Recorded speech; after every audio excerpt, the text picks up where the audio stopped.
Shenjat e para ishin afshet. Aty e kuptova të parën.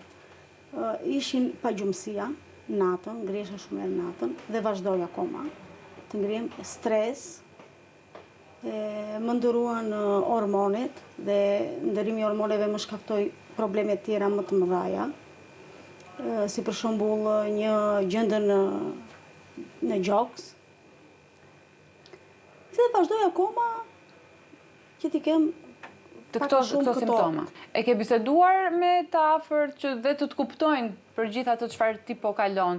E ke të thjesht të flasësh apo po e përjetojnë të gjithën vetë? Jo, vetëm vetë. Pse kjo zgjedhje e jotja? Kështu e kam bërë zgjedhjen. Duke qenë se ti the se ke pasur stres përgjatë gjithë kësaj kohës, ti si je përshtatur me këtë, si ke arritur ta menaxhosh? Duke u marrë me punë, duke dalë një shëtitje, duke parë një film,